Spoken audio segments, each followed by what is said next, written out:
പരം സൂക്ഷ്മാസനത്തിൻ്റെ ഭാഗമായി അടുത്തത് ത്രികോണാസനം. കാലുകൾ അകത്തി വയ്ക്കുക. നോട്ടം കൈപ്പത്തിയിലേക്കാക്കുക. സാവധാനം ശ്വാസം വിട്ടുകൊണ്ട് ചരിയുക. ത്രികോണാസനം വളരെ സാവധാനം. വിപരീത ത്രികോണാസനം വളരെ ശ്രദ്ധയോടുകൂടി ചെയ്യുക. നോട്ടം കൈപ്പത്തിലാകുക എന്നുള്ളതാണ്. കൈ സാവധാനം ചരിച്ചു വേണം ചെയ്യുവാൻ. Breath out.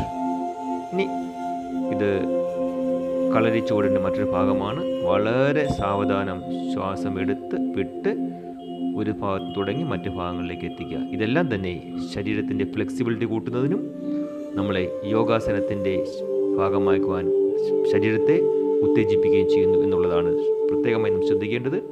ഉപ്പൂറ്റിക്കൊണ്ട് കാലുകൾ ഉയർത്തുക, ഓപ്പോസിറ്റ് ചെയ്യുക. ഇതെല്ലാം തന്നെ ശരീരത്തിൻ്റെ സൂക്ഷ്മമായ ഭാവങ്ങളാണ്.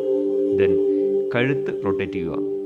ഇടത്തോട്ട്, വലത്തോട്ട്, മുമ്പോട്ട്, പുറകിലോട്ട്. അതിനുശേഷം clock wise and anti clock vice ചെയ്യുമ്പോൾ പ്രത്യേകം ശ്രദ്ധിക്കുക. 3 പ്രാവശ്യമാണെങ്കിൽ 3, 2, 1 എന്ന രീതിയിൽ 3 പ്രാവശ്യം വലത്തോട്ട് തിരിക്കുക, 3 പ്രാവശ്യം ഇടത്തോട്ട്, ദെൻ 2 പ്രാവശ്യം വലത്തോട്ട്, 2 പ്രാവശ്യം ഇടത്തോട്ട്, 1 പ്രാവശ്യം വലത്തോട്ട്, 1 പ്രാവശ്യം ഇടത്തോട്ട്. ഇങ്ങനെ സാവധാനം. ലാബ്രിന്തോപർട്ടിക തുടങ്ങിയ പല അസുഖങ്ങളുള്ളവർ ചെയ്യരുത്. സാവധാനം ചെയ്യുക. ദെൻ ത്രാടക. കൈകൾ മുമ്പോട്ട് വെച്ച് തള്ളവരിലേക്ക് കണ്ണടയ്ക്കാതെ നോക്കുക. ദെൻ സാവധാനം കൈകൾ മുകളിലേക്ക് ഉയർത്തി ക്ലോക്ക് വൈസ് സാവധാനം കൈകൾ ചലിപ്പിക്കുന്നതിനനുസരിച്ച് തള്ളവരിലേക്ക് നോട്ടം പോവുക. തല അനക്കാതെ ചെയ്യുക. Again come back to anticlockwise. This is called trataka. നമ്മൾ ധാരാളം പേർ മൊബൈലിനൊക്കെ നോക്കുന്നവരാണ്. കണ്ണിന് ധാരാളം സ്ട്രെയിൻ കിട്ടുന്നതാണ്. So we have to give more importance to our eyes. About 40% of our energy are utilising for our vision. അതുകൊണ്ട് തന്നെ കണ്ണുകൾ ശ്രദ്ധിക്കുക.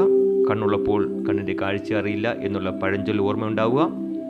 കണ്ണുകൾ നന്നായി അടയ്ക്കുക, തുറക്കുക. നന്നായി മുഖം നന്നായി മസാജ് ചെയ്യുക. തള്ളവിരൽ കൊണ്ട് നെറ്റിത്തടം സൈനസൈറ്റിസിനൊക്കെ വളരെ നല്ലതാണ്. സാവധാനം തുടയ്ക്കുക. ദെൻ ചെവി നന്നായി മസാജ് ചെയ്യുക. മുഖം നന്നായി മസാജ് ചെയ്തതിനു ശേഷം ഒരു പുഞ്ചിരിയോടുകൂടി ലൂസനിങ് എക്സസൈസ് അവസാനിപ്പിക്കാവുന്നതാണ്. നന്ദി.